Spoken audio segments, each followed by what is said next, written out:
Hey guys, it's us, the Fundamentalists. Welcome to the podcast. My name is Elliott Morgan. I am here once again with Peter Rollins. You may have noticed there has been a little bit of an absence in us. And there's reasons for that. One of them is sometimes, I don't know if you guys know this or not, wires don't work. And repeatedly, we just didn't have the ability to podcast. So we took that time and had conversations amongst ourselves. Does that sound correct? That sounds correct. Yeah, no, our wires weren't working. We had a couple Our wires of problems. weren't working. Yeah, there you go. That is a metaphor if ever there was one. Exactly. Yeah. We got them crossed, and it didn't go well. So we're back in action. Today we're talking about the most sexy, the most colorful, the most exciting topic, which is the Lacanian subject and the idea of primal repression. Yay, we're back! We are back. Yes. No more of this topical stuff. If you're a patron at patreon.com/thefundamentalist, then you've recently gotten episodes on Joe Rogan, as well as some of the Ukraine. Elon Musk. Have you done the Elon Musk one yet? No, you haven't put that up. I still keep forgetting about that one. Oh yeah, stick that one. I like that one. Yeah, let's do it. Okay. Yeah, those are Patreon only ones. Beautiful. Those are all Ukraine, Musk, and Rogan. They're all for patrons only. You can see why. Yeah. It kind of constellates a certain thing. So this particular episode, I am mostly in the dark. So Pete, take it away.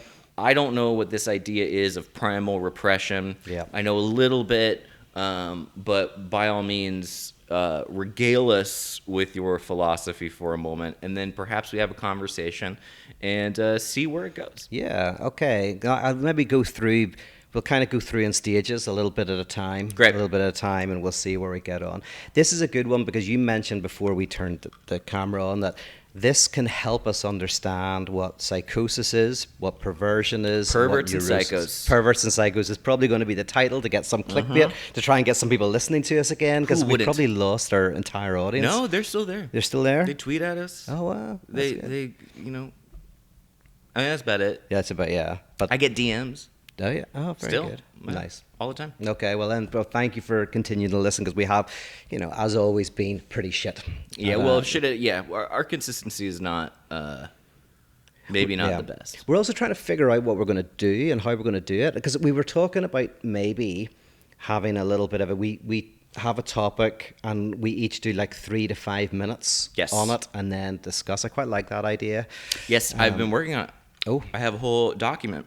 Okay. That I'm making with summaries of stuff and homework for each of us to read before the actual episode. So there is thought being put into it. But then what happened was I got about 4 episodes in of all my ideas, and then I texted you, and I said something along the lines of, I'm working on this doc. And then I think because I texted you telling you I was working about it, that sufficed. That was enough. And you just could leave it. I haven't touched it since I told you I was touching it. Okay, well, that was impressive anyway. Thank you. Very good. I feel pretty good about it. I was like, look at me go. Here's an idea. And you're not going to like any of them. Okay. Oh, yeah. Because you've been doing quite a lot about the stars, haven't you recently? We'll get into that. I gotta know. I'm trying to. I like to dive into the most esoteric, weird stuff. And so I'm trying my hand at it. It's interesting. At the very least, it's an incredible. Astrology is a very interesting, old, ancient sort of language, and it's interesting to see how it works or whether it works. But there's a book called Cosmos and Psyche by Richard Tarnas that's I really like a lot. But at the same time, I'm like, there's still that, I still get that thing where I'm like, I don't know, I'm not sold yet. So we'll see. Yeah. We'll see what happens. But big if true. Big if true, yeah, that would be, that is the case, yeah. Mm-hmm. Well, okay, I've been thinking about this because I'm reading a book at the moment. I'm reading a couple of interesting books. I'm reading, but one is by a guy called Leon Bruner. On autism, the autistic subject. Very, very good. I think it's called The Autistic Subject. It's so I've been thinking about kind of the autistic structure, interestingly, which we should do an episode on at some point. Absolutely. That would be fun. His argument, by the way, which I find quite convincing, is that autism is another mode of being, another way of being in the world. So there's psychotic way of being in the world, perverse way of being in the world, neurotic way of being in the world, and autistic way of being in the world. And there are other possible ones. The main three are, psychosis, perversion, neurosis. Autism can often manifest like a psychotic way of being in the world, but he makes a very good argument of how they're different. Oh, interesting. So yeah, it's very, very interesting. So cutting edge of Lacanian psychoanalysis. Well, it is, yes. Yeah, there you go. It is the cutting edge. Yes. Yeah. There's things happening. There is actually, you know what? Stuff going on. Not just a bunch of cokehead dead guys. Yeah. I met some of my cohort on the beach, maybe 3 weeks ago, 4 weeks ago, something like that. And they said something about, I don't know what it was, and I was like, well, they were all just cokehead maniacs anyway. And they were like, what do you mean? And I was like, well, like Freud did and that's one of the episodes actually, that's a summary, is Freud's massive use of cocaine is very interesting to me. Yeah. And the fact that he wrote the cocaine papers and all that stuff is really cool. But anyway, yeah. They were unaware that.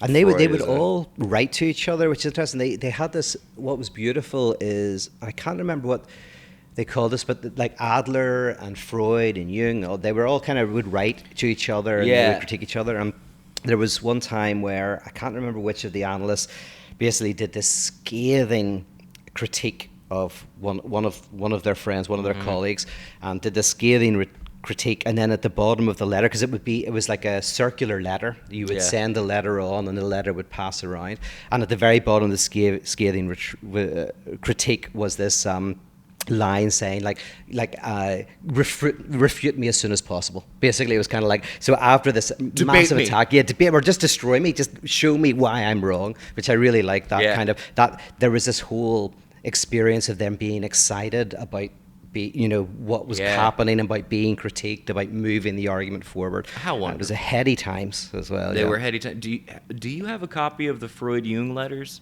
No, I don't actually. They're really great. It's a very, very interesting.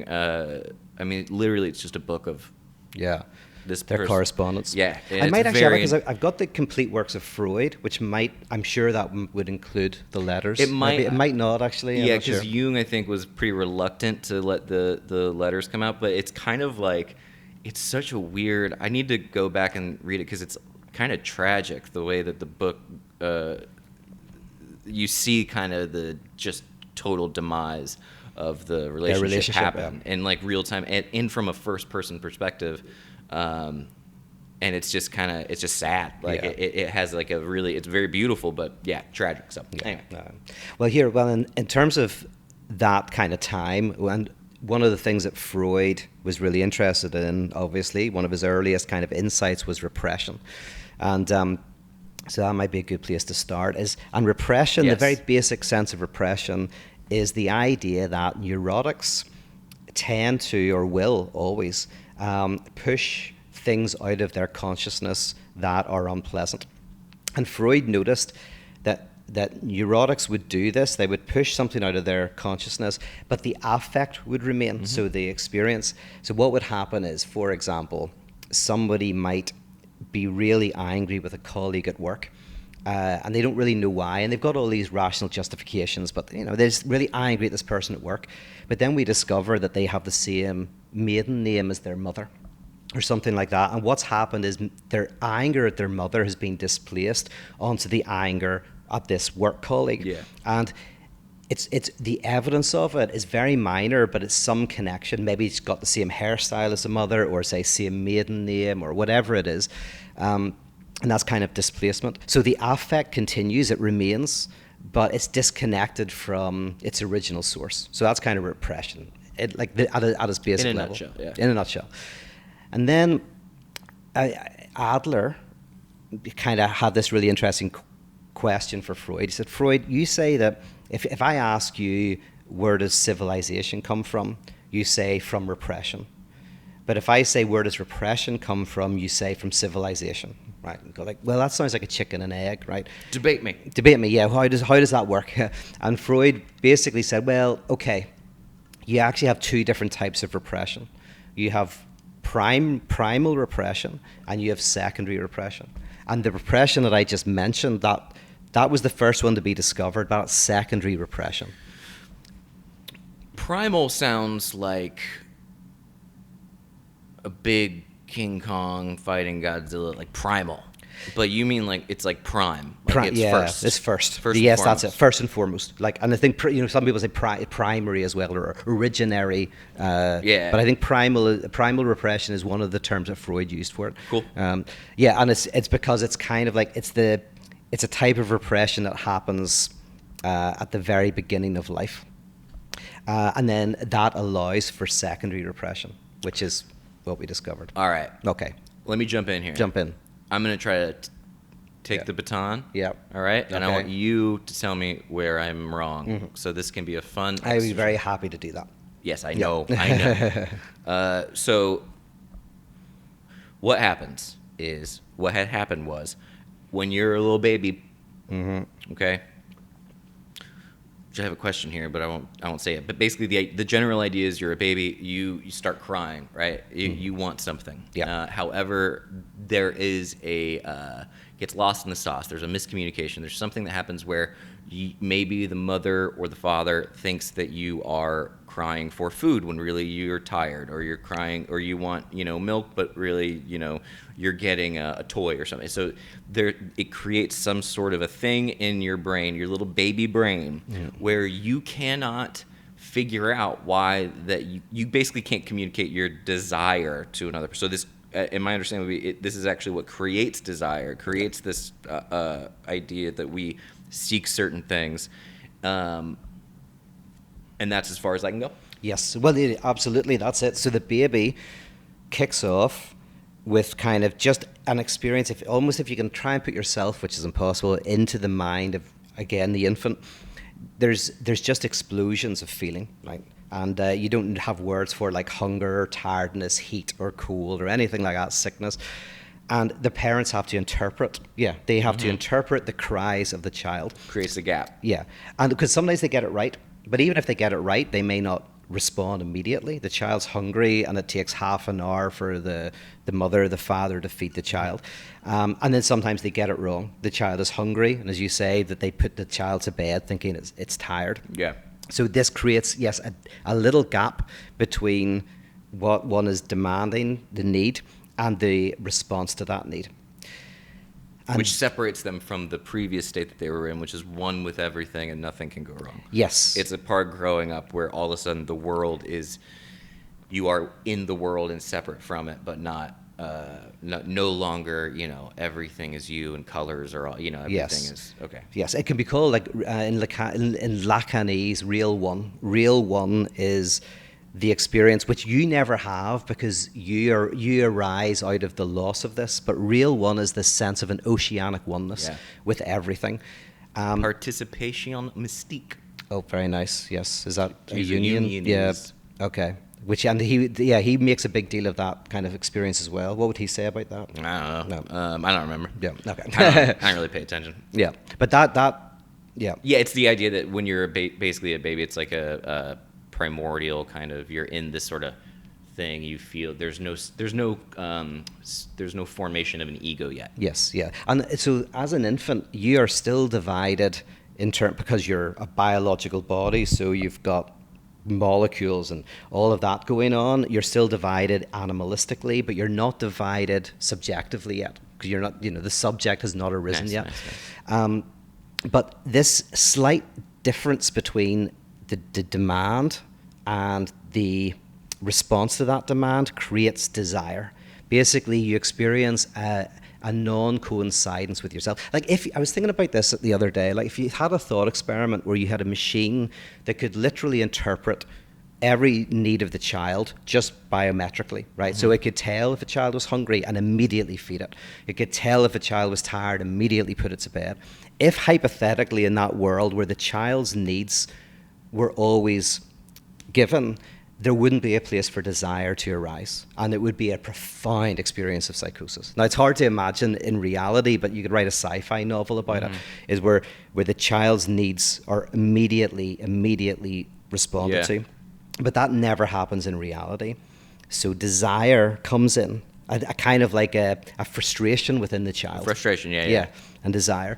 And that is the beginning of feeling a separation with the world. You start to feel, and that's called the know of the Father. That's so this is primal relation.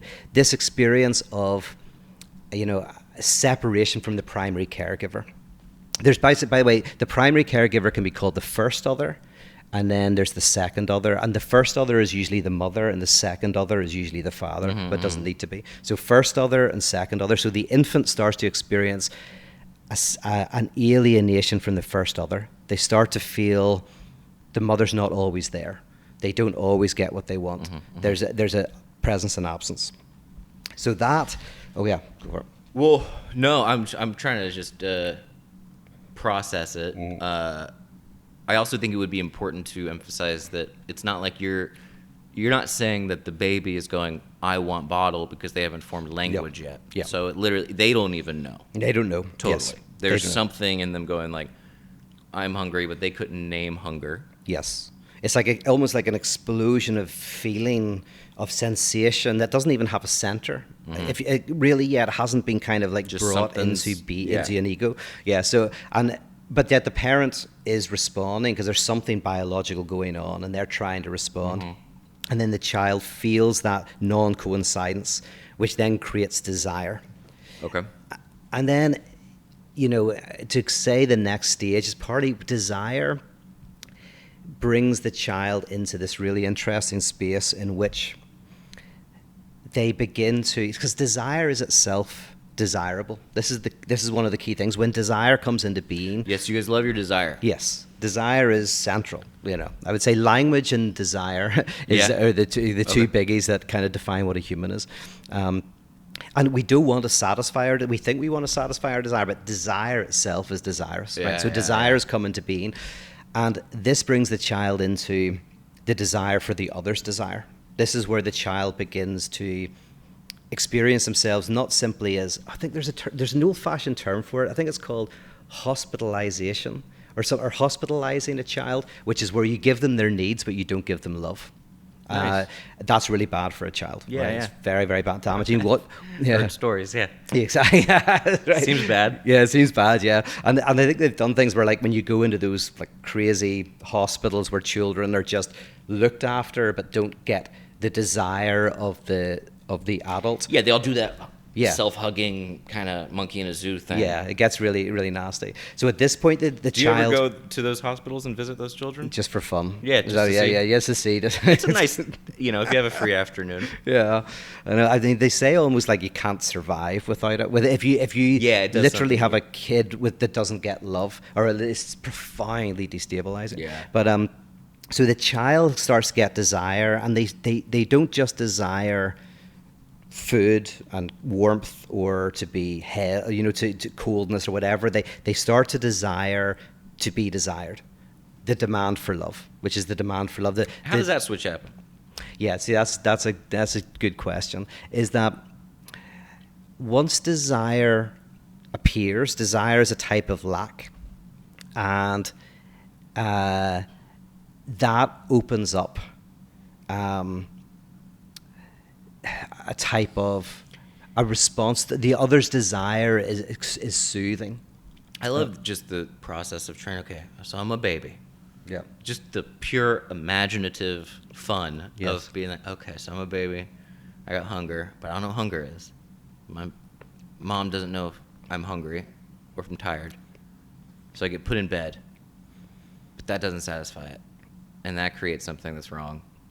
And then you go from the internal desire that you have being unsatiated to then projecting it outward onto other people? Yeah. You could say it like this, is right. Once desire arises, and so Lacan once famously said, love is giving someone what you do not have. Yeah. And what Lacan meant by that, one of his provocative statements, is what you don't have is your own lack. And whenever I have a friend who mothers love him because he always gives of his lack. There's something where he's giving out which makes people go like, I want to look after you, right? Yeah. So that's whenever someone gives their lack, that's a demand for love. That's basically what you're. So the child is experiencing a lack, right? This desire is an experience of lack. They're feeling fragile, whatever. And when they're crying, they're giving their lack. They're giving what they do not have, their lack. I would say that what you're saying is intuitively very true, because I think if anyone has ever been in love, and rumor has it some have, Yeah. but there is a sense of like the broken, the whatever, like it has this vulnerability to it, this kind of emptiness to it, which I think lines up with the idea that there's some kind of a it's a lack. Yeah. And this is at the very, because you're asking that really basic question, like of the basic question of, how does the child move from demanding needs to demanding love? Because so demanding needs is the infant cries and you give the infant a bottle. Once desire arises, the child now has this lack, and this lack is what they put out into the world, and the parent, the good parent or the good enough parent, responds to that lack. Which is good enough parent is, hold on. Dang it, I lost it. Winnicott. Yeah. Which is a great term, because the good enough parent just is good enough to enact what we're talking about, because we're going to talk about two structures, if we've got time, the know and the name. Yes, so we the know know and name. Yeah, so if all a parent has to do, in one sense, is hopefully enact the know and enact the name. So this is the know, where the infant begins to, so their desire is inflamed, they've got this lack, and so the infant is giving this lack out. And the parent responds by holding the child, by loving the child, by saying that I desire you. That's the no of the father? That's kind of what comes in the aftermath of the no. That's the see. So in the aftermath of the no is the child starts to feel separate from the other, and therefore wants to be held by the other. Before the infant feels separate from the other, they don't need to be held by the other, because they're not separate from the other. So after the no, which is the separation, a little bit of the separation, the child begins to then want to experience the desire of the other. And that's the name of the father. And that's that leads up to the name of the father. So we're kind of between the two at the moment. The no of the father is the separation. Are y'all following this? But we're gonna, we'll stick with it. No, I like it. Yeah. It's cool. It's fun. I like it. It's sexy and it's cool and it's colorful. I told y'all that. Yeah. This is gonna be super fun. Yeah. It sounds to me there has to be a prohibition. There's something that happens. There's a break, and then there has to be an object upon which to project that inherent break that happens as a result of it. Yes, so that's very good. Yeah, so the first thing is the prohibition. That's the no, and it's sometimes called the no of the father, because technically, but it can be anything that does it, is something has to come between the mother-child unity. So there is a type of oneness between the mother and the infant that needs to be broken, and that's called the no. The no is what breaks that unity, and that I would argue that always happens. Right, that's the beginning of subjectivity. That's the primal repression. That's the beginning of the unconscious. That's where everything kicks off. Do you believe that babies are born as, I believe the word is tabula rasa, the blank tablet? Like, because it sounds like this is all built on. It's so built into the kind of personal history thing. But when I hear parents talk, of whom I am not one. It often sounds like the child sort of has already a personality that kind of springs forth, but this sounds like it all starts with the no and the name. Yeah, although I would reject the tabula rasa idea. Yeah, for this reason, like I would argue that all of us inherently have a need for this no and this name to happen. We all have an inherent, again in Lacan it's called the signifiers, the signifier of the first other signifiers. So we all have a need for that, and so that's why the child looks for it. So if for example, the child needs some separation from the first other. So say the first other is, and it's an adopted child, and the parent is really into religion. And so the parent is always thinking about their religious vocation. Then the no of the father is religion, right? The child is... Oh, the no of the father is religion? I thought the name of the father would be religion. Well, yes, it'll be the no and the name. You are right. So, yeah. Are you guys following this? Okay. Well, put it like this, because yes, we're jumping ahead of ourselves. And also, if you find this interesting, you got to go to therapy, because there's nothing normal if you find this actually interesting. I find it interesting, and I recognize it's not normal. Well, we're working to make a very unpopular podcast. Incredibly, but I like it. This is what good, people, This is instead of us just being like Batman's fun. UFOs. Well, so yeah, right, and you're right about the name. So let's get back to that in a second. Let's say anything that kind of like gets in the way. However you get in the way, that's going to be no. But it's so the child is wanting that. It's almost like the brain or the mind or the child is yearning for it, and if it doesn't happen, you end up in a psychotic structure for the rest of your life. And that's where you get the psychos. Psychos, yeah. Psychotic structure. But the funny thing is, like, the way I'd like to describe it is there's nothing inherently better or worse in these four modes of being. So we say autism, psychosis, perversion, neurosis. There's actually nothing inherently better or worse about any of them, but something happens at each of these levels that almost like a spider diagram sends you off. And if there isn't enough separation between you and, say, your primary caregiver, then I would say that's what, structurally speaking, psychosis is. And that means in your adulthood, your sense of ego, you have what Lang calls ontological insecurity. Like, your sense of being is very weak. You have derealization, depersonalization. They're not exclusively psychotic symptoms, but they're very psychotic symptoms. You're tyrannized by certainty, sometimes voices, hallucinations, all of that. Let's take an example. Okay. Let's go to an example. Yeah. Okay. When I hear psycho, right? Psychotic structure. Let's just think of one that maybe we can all agree on might be a crazy person. Yeah. Let's say Adolf Hitler. Like you've said, a couple of the guys you work with, Steve Zaragoza. Right, okay, yeah. Luckily, the nude still life of my uncle came out well. Excuse me. Or let's say everyone I've ever worked with. Which is probably their name. That's my name of the father, I guess, or whatever. Okay, so also, secondly, name of the father and know the father. These aren't literal terms. They were wordplay. Wordplay. So these are symbolic sort of metaphors. Hitler, right? Okay. Pretty crazy guy. Pretty crazy guy. I don't know if you've heard, but he did some bad stuff, okay? Yeah. He is like the absolute, gold standard of crazy, the gold standard of psycho. But does that mean that he had essentially like a really like normal childhood? Like, does the extent of is there a 1-to-1 ratio of the extremity of the child's experience to who they become later in this idea? Like, he became so crazy. Yeah. So he must have been like, Yeah. But I wonder, but yes, that's a good point, because I would say, but Hitler was probably neurotic, I'm guessing. I don't know anything. I haven't actually read any biographies on him, but I would guess that he was potentially neurotic. So. Oh, really? Yeah. Well, okay, then. Yeah. But then switch it out for, Yeah. Well, see, that's the thing, is like you can get bad and good versions of all of them. So you can get ethical and unethical, or pathological and non-pathological versions of all four structures. Right? And you don't believe in archetypes? No. Not at all. It's just so funny, because it sounds exactly like you're talking about. You don't believe in archetypes, but you believe in perverse, neurotic, autistic, and psychotic.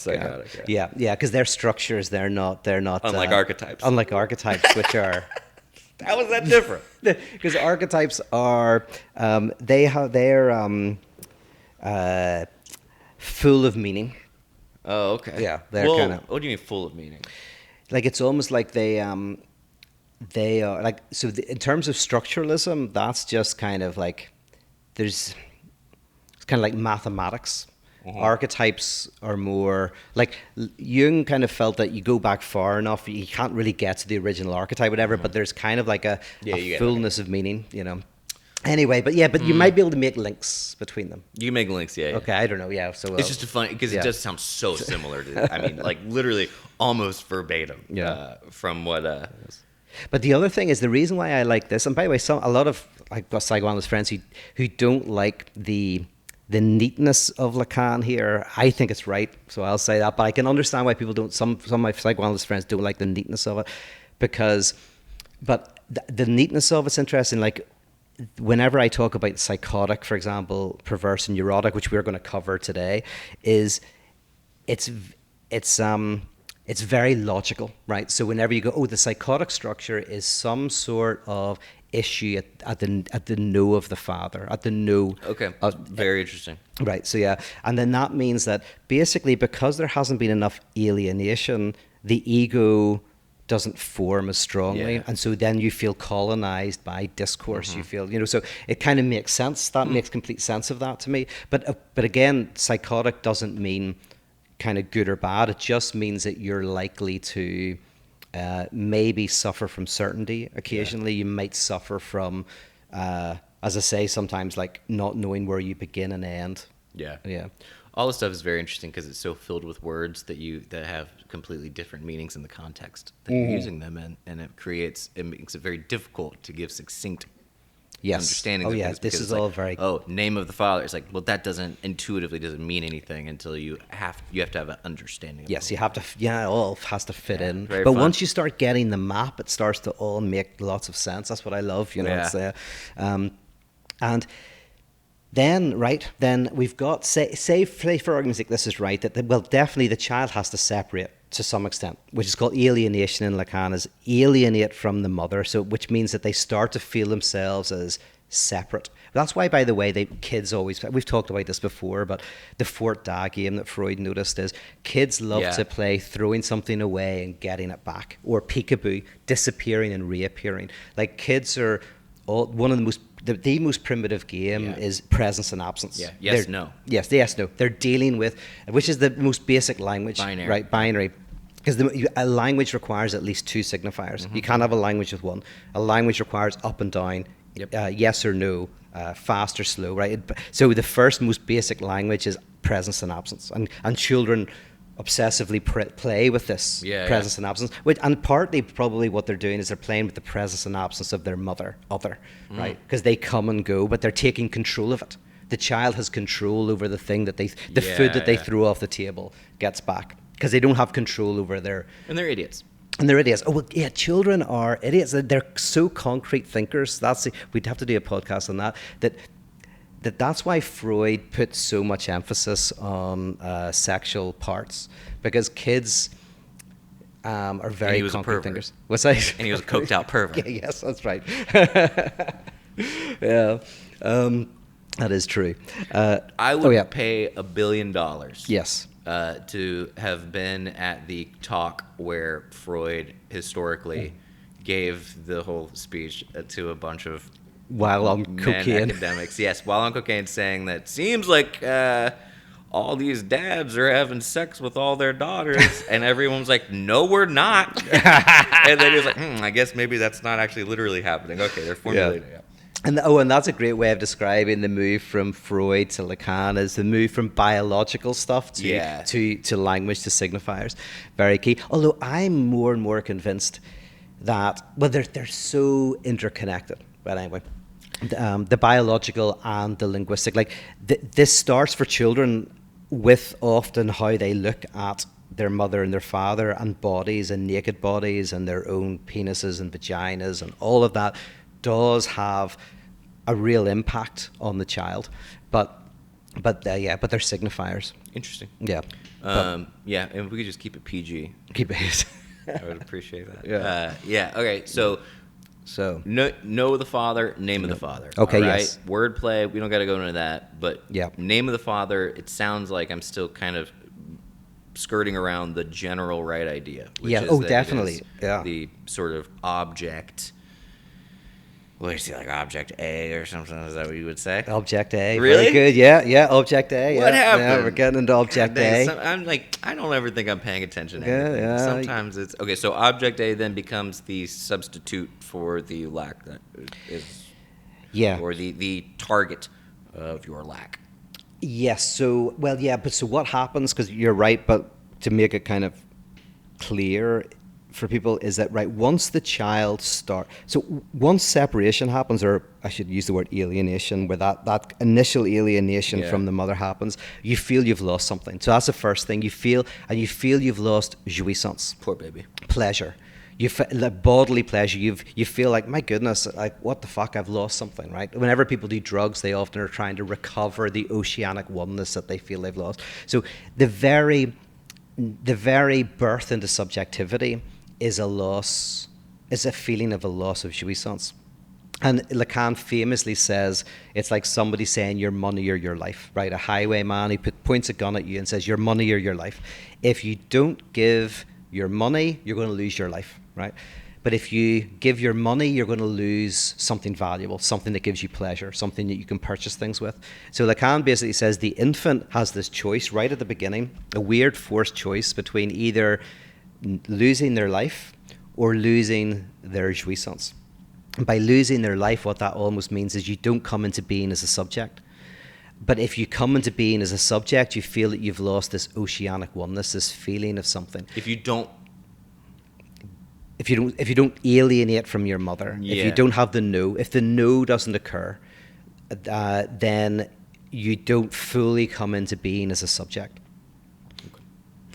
But if you come into being as a subject, you lose something, which is jouissance. You lose this kind of pleasure, this kind of, which again means that in a psychotic structure where this doesn't happen in a very straightforward way, psychotic subjects can be inundated with jouissance, which can manifest in profound agitation and pleasure.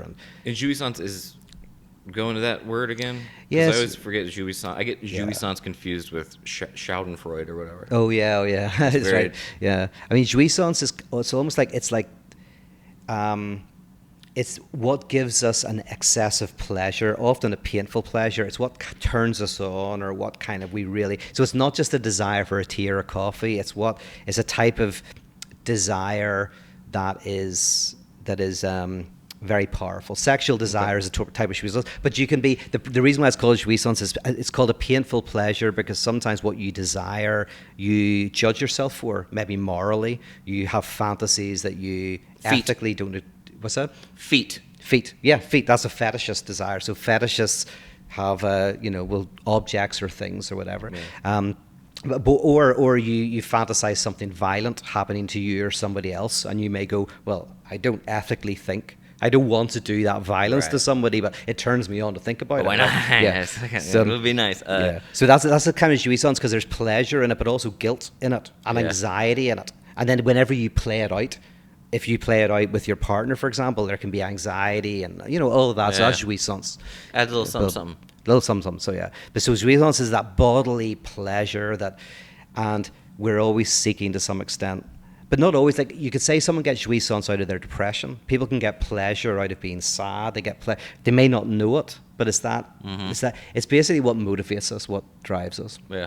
It adds a certain moistness to life. Yeah. And whenever you become a subject, you feel that you've lost a little bit of that. That's why, in a way, the first response of the infant is to return to the mother other. So they almost to get the jouissance back, to become one again with the first other. They run back, right? And that's where they become object A for the first other, the mother, right? So to become object A is the child wants to be the object of the mother's jouissance. They want to be the object that gives the mother all of the pleasure, right? And this is perversion, right? Now we're getting into perverts. Now we're getting into perverts. We've covered feet. We've covered Hitler. Yeah. And yet I still feel like I gotta have a whiteboard, like a diagram in front of me. But I like the part that you just brought up of the kid offering the completeness to the mother in turn. Hadn't thought about that. The kid then becomes object A for the mother. Yeah, so that's cool. That's fun. Which is Lacan's definition of the perverse fantasy. The perverse fantasy is, you want to be the object of the other's demand, of the other's jouissance. You want to be the object that satisfies and makes complete the other. Are you guys following this? I just have fun. Yeah, good time. But the way of thinking about it is like, yeah, as soon as the child kind of feels, oh my goodness, I'm in the world, I'm not at one with my mother, they immediately go, I've lost something, I want to get it back. No, but here's the thing, they also don't want to get it back. This is where it gets more complicated. The child also feels too engulfed by the other's desire, right? They also want to be they want to grow up. They want to grow up. They want to be differentiated. The poor must grow into the senex at some point. Yeah. So the child has to get a little bit of space away from the other, and this is the name of the father. So the name of the name is whenever the child realizes that they're not everything for the other, that the mother has other desires. And so technically it's called the name of the father, because within kind of the nuclear family, it's like, oh, who else does the mother desire? Oh, the mother desires their partner. But their partner can be another woman, or say or what they desire could be their work or their religion, doesn't matter. It's like, oh, my mother desires something other than me, something that is not me. Interesting. And the child names it. And the child names it. Yeah. And the child goes, oh, and then this is mimetic desire. The child starts to desire what the other desires. Yeah. And so that can take the form of a religion. Yep. Could take the form of a vocation. Yep. A person. It can be drugs. It can be TV. And this is where people who mimic their fathers, like to the point that it's almost strange and weird, is maybe the same thing, where they're kind of literally mimicking the image of the father. Oh yeah. They can do that. Yeah, you start to mimic and you start to already have rivalry with the other. Like this is what's fascinating, is it manifests itself so richly individually. Every individual has a different way it maps out, but the very basic structure is kind of similar, which is your mother or the other desires something else, but if they don't, if the child doesn't experience the mother desiring anything else, where you are the sole object smothering of kind of mother who's just like, you are this. Yes. You are this. Yeah, I don't really like anything else, and their father or whatever. Then yes. That's how you get millennials. That's millennials. Heyo, coming in hot. Hey, still going. Having fun. Yeah, and that's... No, I'm joking, obviously. That's how you get Gen Z, but okay. Millennials, I don't think, had that problem. But okay, yeah, okay. Yeah. So here's... Okay. So, right. To summarize. Thank you so much, class, for coming today. And by class, I do mean the 30 people who are made it this far. Yeah. All right. Yeah. Baby. Goes from being the whole world to not being the whole world. Then recognizing not only are they not the whole world, they cannot even be the whole world for their mother. Yeah. Right? Yes. They recognize the sort of name of the father or whatever. And then you get You get at the stage where they're able to name the mother's desire, and they see that. And when you say name, like, do you mean name? Like, at this point, this kid knows. Like, they're at least able in their own heads to go, like, I don't know when kids learn language, first of all, so I don't know jack about this, but like, they're not really naming it. Like, they see it, they psychologically name it. Yes, and there's a point where a child is called joint attention, where a mother can look at something, and the child will look at what the mother's looking at. In other words, they're noticing that what Lacan calls the gaze. The gaze, that children are very aware of the gaze, of like where the gaze of the mother or the father is going, and then and what it's alighting on. Yes, and then they'll go, oh, that is something that the other desires, and that's the name of the father. So they're not doing this. Yeah, as you say, it's not like this. Oh, they're naming it with lie. They're just starting to realize that the gaze of the other is alighting on other things than themselves. And then this is neurosis. And that's neurosis. That's my favorite. I'm really good at it. Yeah, very. Okay, so why is this important? Why is this important? That's a good question. Well, it's really interesting. For one, it's very interesting. Yes, because we're trying to figure out what is it to be a subject, to be a human in the world, and to kind of like here's the thing: you start to realize that people desire in very different ways. It can actually help you realize that we're not all the same. That's one of the things. For example, is so for example, a neurotic fantasy. Here's a neurotic fantasy. This is an hysterical fantasy, right? Fundamental fantasy. We get to that. Is a fundamental fantasy is all of your fantasy life. If you really analyze it, you can boil it down to having a fundamental structure, and that's called a fundamental fantasy. And depending on how these early things happen, you can say you have different fundamental fantasies. And if you understand that, you can understand what you get off on and what the other person gets off on. Yes, motivates you in various ways, sexually or... sexually. Well, sexually, but also relationally in various ways, you know. So like a hysterical fantasy, I would say, is typically the other wants to be the object that evokes and inflames the other's desire. Okay, wait, hold on. Say that again. The individual wants to be object A. They want to evoke the other's desire. And what structure is this? Hysterical neurotic. Yeah, and they want to what? They want to inflame the desire of the other. Oh, yeah. Without satisfying it. Which you see in Instagram. My wife. Yes. I mean, Instagram's very good. If you watch any Instagram stuff where you see someone is enjoying evoking, creating and sustaining desire in the other, that's a fundamental fantasy. But that's in very the different. Lacanian tradition, diagnostically, I would be considered a obsessive neurotic, right? Yeah. Okay, well, you said pretty quickly. First of all, how dare you? But what is that? So that means that as an obsessive neurotic, I pine for the sort of, whereas the hysteric seeks the desire, the hysteric neurotic seeks the desire and tries to provoke it. I, in turn, sort of this like yin yang kind of thing of I desire. You desire what's impossible. Your desire is inflamed by... Name one area. Yeah. He sits in Los Angeles. Yeah. But you deny the lack in yourself. So, well, if you're and I'm not saying you, but an obsessive person is one who denies them, who tries to repress their own lack. But they also find it very hard to get too close to someone's subjectivity. They often find themselves desiring less when they get closer to the object of their desire. Interesting. Yeah.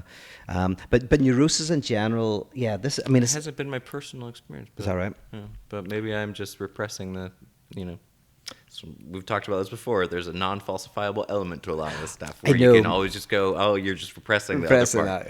Yeah. But that's how all these fun things work, where it's more like Rorschach tests, and you can go like, oh yeah, that makes sense for me. That's what I am. And then I see that out of the chaos. I know it is one of the things. Like, I think you can get around that argument, but I will admit the strength of it. I'm sure you can get around that because you have a psychotic. No, I don't know. I don't remember. Yeah.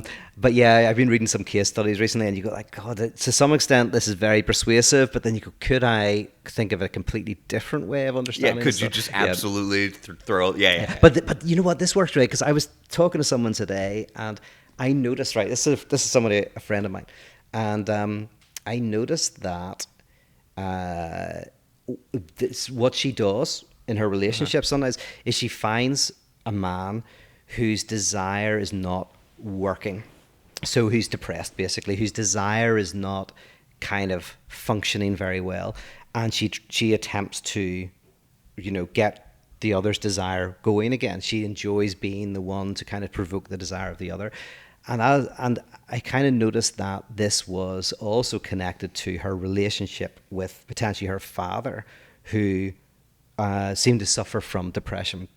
And it seemed like that at a very basic level in childhood, and I don't know if this is right, I need to talk more to her, but is that potentially she was wanting her father to be a desirous, to basically be paternal, to be strong and desirous and desire things, but he was depressed, and so she wanted to get his desire going so that he would be desirable to his mother. Trying to save She's just trying to save her father. Save her father, to make her father a desirable to basically prop up the paternal function.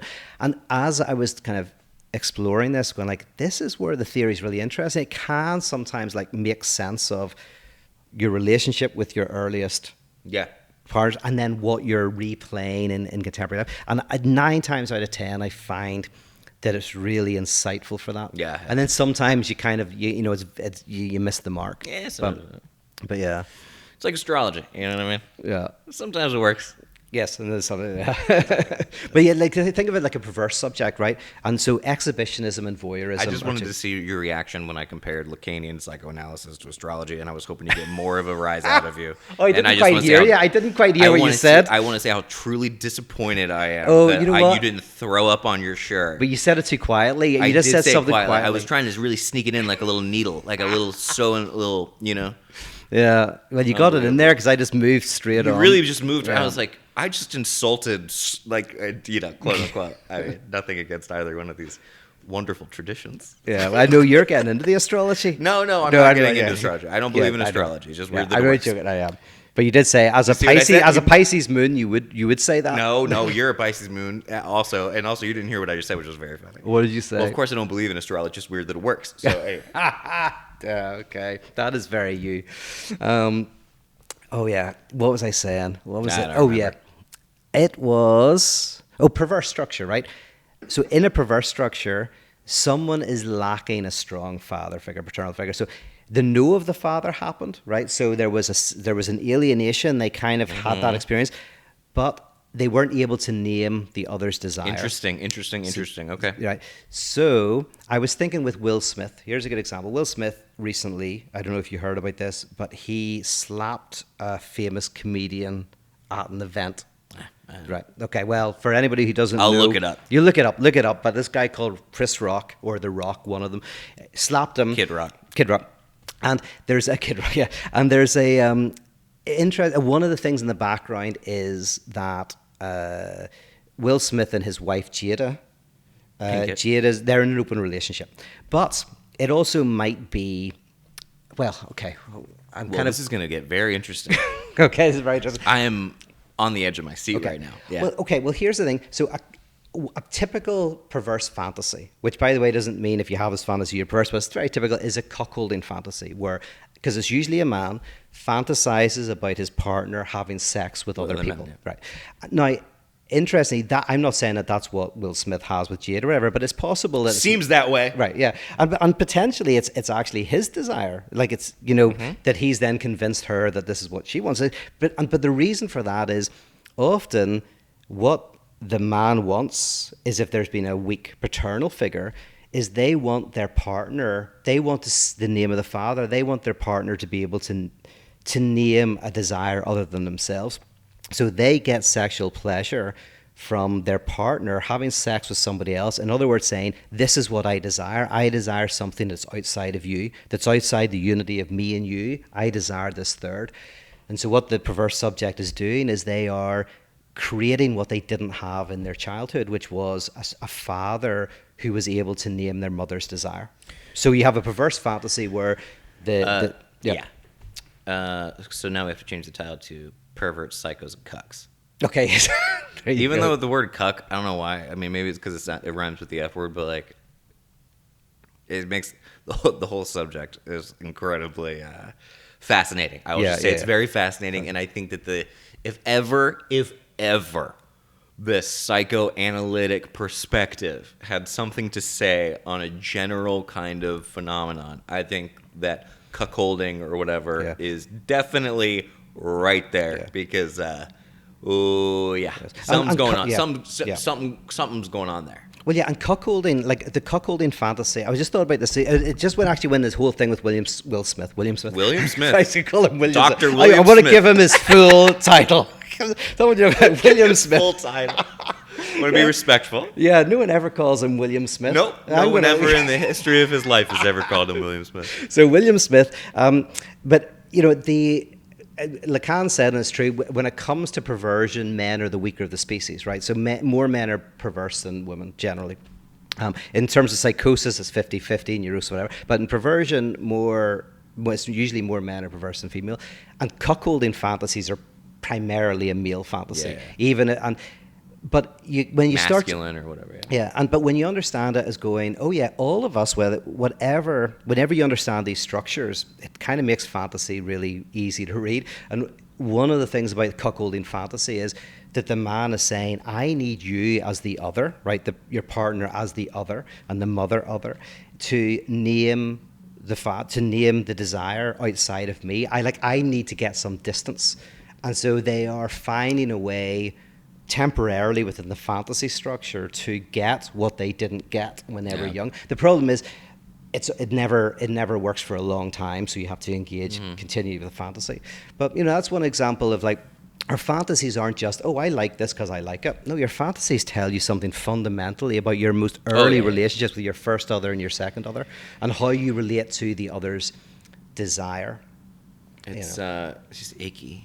Mm-hmm. It's just icky. Not my. I mean, it is fascinating. Yeah. Okay, so we're at 55 minutes. Is there any? Has this made any sense at all?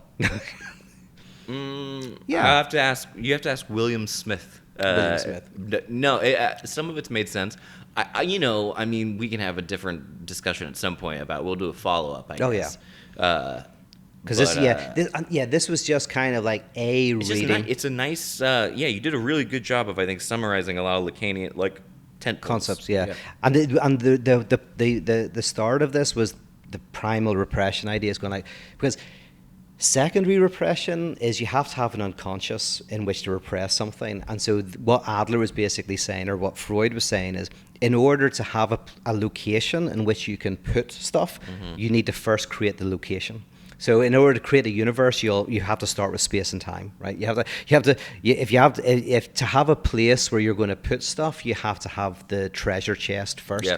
Primal repression basically answers the question of why we as subjects have a space within us. It's almost like it sounds crazy to say, but in physics it's the same. As you have to create space before you can create the unit. Like space itself has to be created.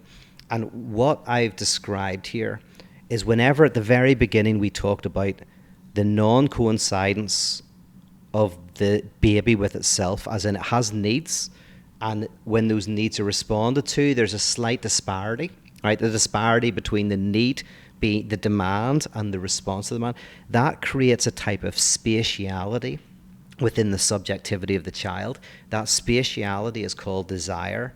That desire is then given to the other, as in I give what I do not have, my lack. The other responds to that lack with love, right? Yeah. They respond to that lack with love. And what now the subject is marked or inscribed or branded with an originary lack, and in theology that's called original sin. Yes, right? An originary lack that marks us as subjects. It always comes back to the Bible, doesn't it? You found a way. My God, look at you. Same with Heidegger. Oh yeah. Same still. Heidegger's also just. Are you doing some Heidegger stuff at the moment? No, well, I was watching a lecture on Heidegger. But I used to like Heidegger. The professor was saying something like, Heidegger has a lot of original sin kind of just correlates. They're just like, it's the same kind of general idea. So it always brings you back to theology. My only, I would say, I really liked when you were talking about how certain psychoanalysts feel that the system's a little too neat. Yes, and I really like that because that's where I go, like, boy, it seems like it all makes sense, and my only problem with it is that it all makes sense. Yeah. And and my fear is it becomes a little bit of a house of mirrors that is so concretely, it just isn't quite. I guess that's just my resistance to it, and maybe that's my obsessive neurotic nature. No, and I get this, but I will be honest with you. When I talk to my friends, you're psychoanalysts in this, and a couple of them kind of think that this is too neat. They have never given me a persuasive argument for why. In fact, the only thing that they say, which fits into what I'm saying, is that you can neuroticize psychosis. You can, you can perversify. Yes. Cuckolding. Yeah. And you can, give it a shot. Yeah. Yeah. You can because you can basically what is so I was talking to a friend, a psychoanalyst recently, who and I was saying to, because I'm not a practitioner, I'm a theorist, so I was going okay, in the clinic, in the practice of the What's clinic, your experience? yeah, have you ever seen a psychotic structure become neurotic? And no one I've ever talked to can say. Now, what they can say and what he can say is, as if you have a psychotic structure and it's pathological, i.e., you have manic episodes where you think you're talking to God, or you're talking to God or God, then you can neuroticize that, which means the individual can have absolute certainty that they're hearing the voice while also going, I'm not, right? They can kind of basically have the two extremes at the same time, right? But that's different from a neurotic experience. That's very different from a neurotic who might hear God speak to them, but also will be able to ask questions about it and doubt it and be unsure of it. So anyway, what I'm saying is I've never seen it. It's too neat, probably, but I have not seen a good argument against it yet. Exactly. That's the problem. The problem isn't that it doesn't work. The problem is that it works. It works. Thank you so much, everybody, for listening to making it this far. But I find it very interesting and whatever. Yeah, by the way, I think this is what we do. This is what we do. Also, we're not in this for the sex or the money, unfortunately, because I'm not getting any of those at the moment, as we talked about earlier. Yeah, so before we hit record. But all very wonderful, very beautiful. Pete, you gotta watch 2 shows: Severance, Moon Knight. Okay. Severance and what? Moon Knight. Moon Knight. Oh, and here, have you seen the new Nicolas Cage movie? No, have you? Yeah. Oh, really? Is it great? Oh, it's very good. Oh, cool. I'm really excited. It's very good. It's very good. But people have actually asked us to talk about Severance specifically. Okay. Which is available on Apple TV for folks who maybe haven't seen it. It's one of the best shows I've seen in quite some time. No, I do like the premise. You gotta watch it. Because here's the thing, by the way, and I know they probably go into this obviously, but it's by severing yourself, you're condemning yourself. You get it. To 100% work hell, right? You get it. Yeah. Yeah. It's very fun. Which is very funny.